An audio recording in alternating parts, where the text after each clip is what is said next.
All right, welcome. Today, we're going to crack open a really powerful technique for solving differential equations, the method of undetermined coefficients. If you've ever found yourself staring at a non-homogeneous equation, just wishing there was a more straightforward way to tackle it, well, this is for you. So how do you solve something complex by guessing? I know, it sounds a little too good to be true, right? But that's honestly the magic behind this entire method. We're about to see how making a smart, structured guess can basically unlock the whole problem. So here's our game plan for today. We're starting with the educated guess, then we'll hit the most important part, the duplication rule. This is the one thing you absolutely have to watch out for. After that, we'll walk through a problem together, step by step, see how to handle equations with multiple parts, and then wrap it all up with the one key takeaway you need to remember. Okay, let's jump right into the heart of it. This whole thing kicks off by just looking at the problem. And we ask ourselves a really simple question. What should the answer even look like? And this right here, this is the core idea. We're on the hunt for something called the particular solution, or YP. And the big secret is that this solution is going to look a whole lot like the function on the other side of the equal sign. That's our forcing function, g of x. It just makes sense, right? When you take derivatives of things like polynomials or exponentials, they kind of keep their same basic shape. And that simple idea is what makes this whole method work. Now, this method doesn't work for everything, but it works beautifully for a family of really friendly functions. We're talking about your basic polynomials, your exponentials, and your sines and cosines. So when you see one of these guys as your g of x, you know you can make a really solid guess right out of the gate. But you knew there had to be a catch, right? Sometimes our first guess is a little too good. So good, in fact, that it creates a problem we have to fix. This is really where the details matter, and it's probably the #1 spot where mistakes happen. So this is the big question. Your total solution has two parts, right? The complementary solution, YC, and the particular solution, YP, that we're trying to find. But what on earth do you do if your guess for YP accidentally looks exactly like a piece of the YC you already found? And the answer is this, the multiplier rule. Seriously, this is the most important part of the whole process. If your guess creates a duplicate, you just take your entire guess and multiply it by x.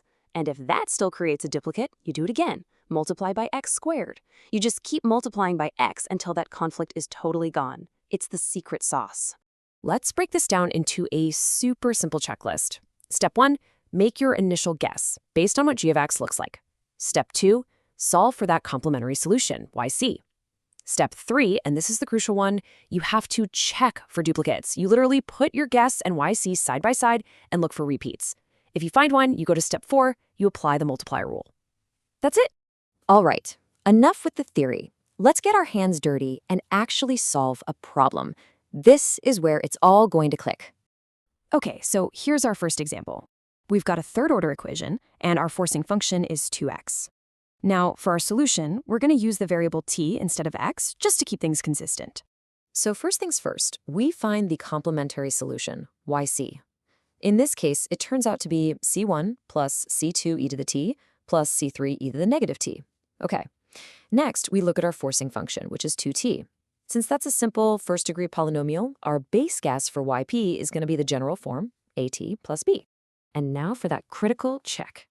We put our guess, at plus b, right next to our solution, yc, and uh-oh, Houston, we have a problem. Do you see it? That constant term b in our guess is the exact same form as the constant term c1 in our solution. That is a duplication, and we absolutely have to fix it. So how do we fix it? Simple. We use the multiplier rule. We take our entire original guess, at plus b, and multiply the whole thing by t. That gives us a brand new corrected guess of at squared plus bt. Now, if we check again, neither of those terms shows up in yc. We're good to go. Okay, that's great for a simple function, but what happens if the right side of the equation is more complicated? What if it's a sum of different kinds of functions? Well, that's where something called the principle of superposition saves the day. So check out this problem. Now, our forcing function is e to the x plus x. We've got an exponential and a polynomial all mixed together. The trick here is just a classic divide and conquer strategy. Seriously, it's that simple. Instead of trying to find one massive solution for everything at once, we just break the problem down into smaller, much easier pieces. It's actually pretty elegant. So for part 1, we're going to pretend the problem is just y double prime plus y equals e to the x. The forcing function is just an exponential, so our guess for this piece, let's call it yp1, is just going to be a e to the x. Easy enough. Now for the other piece. We'll pretend the problem is y triple primed plus y equals x. Here, our forcing function is a polynomial, so our guess for this second part, y sub p2, is going to be bx plus c. And now for the best part. To get the final solution, we just add our two little solutions together. That's it.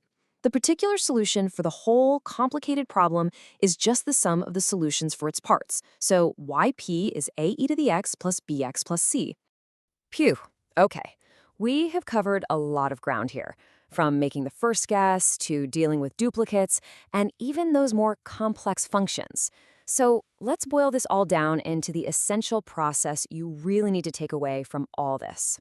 It all comes down to this simple 3-step checklist. 1. Guess what the solution looks like based on the forcing function. 2. Check for duplicates. Compare your guess to yc. 3. If you find a duplicate, multiply by x until it's gone. Guess, check, multiply. That's the whole method, right there. And this really says it all. I mean, anybody can make a basic guess.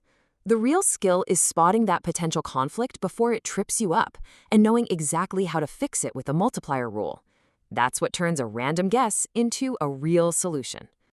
So I'll leave you with this one final thought to make sure this all sticks. As you go off and solve these on your own, what's that one single conflict you should always be checking for first? If you can answer that, then you've absolutely mastered the heart of this method.